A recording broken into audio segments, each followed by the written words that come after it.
English amplification writing man is the architect of his own fate, বা মানুষ তার নিজের ভাগ্যের স্থপতি, অথবা man is the maker of his own life, অর্থ মানুষই তার নিজের জীবনের স্রষ্টা, অর্থাৎ মানুষ নিজেই নিজের জীবনকে গঠন করতে পারে।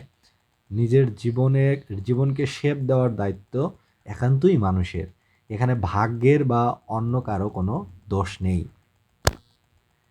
Main idea, man can make his fortune by himself, অর্থ মানুষ নিজে তার ভাগ্য গড়তে পারে। Fortune is not destined but formed by man himself, ভাগ্য পূর্ব নির্ধারিত নয়, কিন্তু মানুষের নিজের দ্বারাই গঠিত। Man is the best creation of God, সৃষ্টির সেরা জীব বা ঈশ্বরের সেরা সৃষ্টি হচ্ছে মানুষ।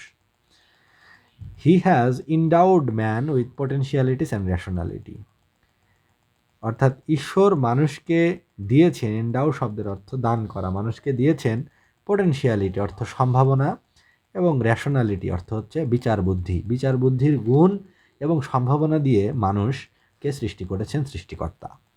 Human life is full of complexities and আনসার্টেনটিস।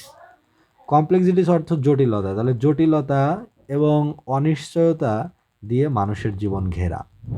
Man lives in the ocean of hardship, অর্থ মানুষ হার্ডশিপ বা দুর্ভোগের সাগরে বসবাস করে।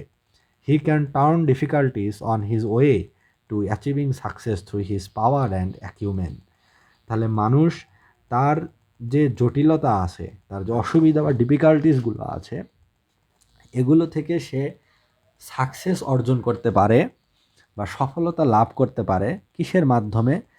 তার শক্তি এবং তার মানসিক শক্তির সাহায্যে, তার গুণাবলীর সাহায্যে।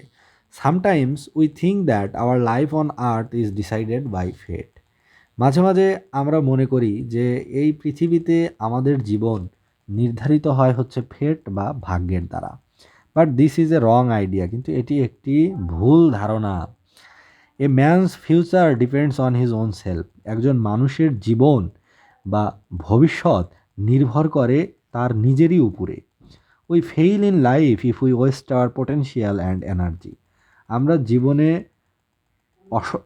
ব্যর্থ হই বা অসফল হই যদি আমরা আমাদের যে পোটেনশিয়াল, আমাদের সম্ভাবনা এবং আমাদের যে শক্তি এনার্জি, এগুলো যদি আমরা অপচয় করি বা অপব্যয় করি, ভুল জায়গায় আমাদের এনার্জি এবং পোটেনশিয়ালিটি নষ্ট করি, তাহলে আমাদের জীবনে আমরা ব্যর্থ হই।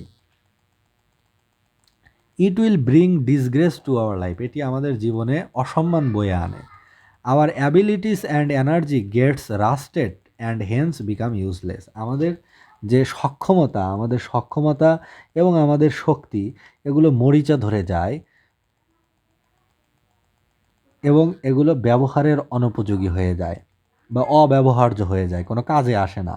Therefore we have to make proper use of our time and opportunities, তাই আমাদের সময় এবং আমাদের সুযোগকে সঠিকভাবে আমাদের কাজে লাগাতে হবে। We should follow the course of life with patience and Perseverance, সেটি হচ্ছে প্যাশেন্স হলো ধৈর্য এবং অধ্যবসায়ের দ্বারা আমাদের জীবন অতিবাহিত করতে হবে বা কাটাতে হবে। আবার এফর্ট অ্যান্ড এন্ডিভার, আমাদের প্রচেষ্টা এবং আমাদের কোনো কাজের প্রতি যে আমাদের উদ্যম, এটি সফলতা বয়ে নিয়ে আসে। Even the poor and handicapped, এমনকি দরিদ্র এবং হ্যান্ডিক্যাপ্ট বা প্রতিবন্ধী লোকেরাও, people can bring success in life if the work with dogged effort and tenacity of will, যে প্রতিবন্ধী এবং গরিব বা দরিদ্র লোকেরাও জীবনে সফল হতে পারে যদি তারা ডগড এফোর্ট, মানে ডগড শব্দের অর্থ নাছোড়বান্দা, তাহলে একগুঁয়ে বা নাছোড়বান্দা চেষ্টার দ্বারা, এবং টেনাসিটি অফ উইল মানে হচ্ছে ইচ্ছা, জেদ করে যে ইচ্ছা, অর্থাৎ ইচ্ছার প্রতি ব্যাপক জেদ, এবং হচ্ছে ডগড এফোর্ট মানে নাছোড়বান্দা প্রচেষ্টার দ্বারা মানুষ জীবনে, দরিদ্র বা প্রতিবন্ধী মানুষও জীবনে সফলতা বয়ে আনতে পারে। In fact it is our energy and potential that ইনকারেজেস us to shine in life, প্রকৃতপক্ষে আমাদের শক্তি এবং আমাদের সম্ভাবনা আমাদেরকে উৎসাহিত করে জীবনে সফল হতে। Thus man himself is the maker of his fortune. সুতরাং মানুষ নিজেই তার নিজের ভাগ্যের মেকার বা স্রষ্টা। Fortune can't make a man but man makes his fortune. যে ভাগ্য মানুষকে তৈরি করতে পারে না বা সৃষ্টি করতে পারে না, কিন্তু মানুষ ভাগ্যকে বা ফরচুনকে তৈরি করতে পারে বা সৃষ্টি করতে পারে।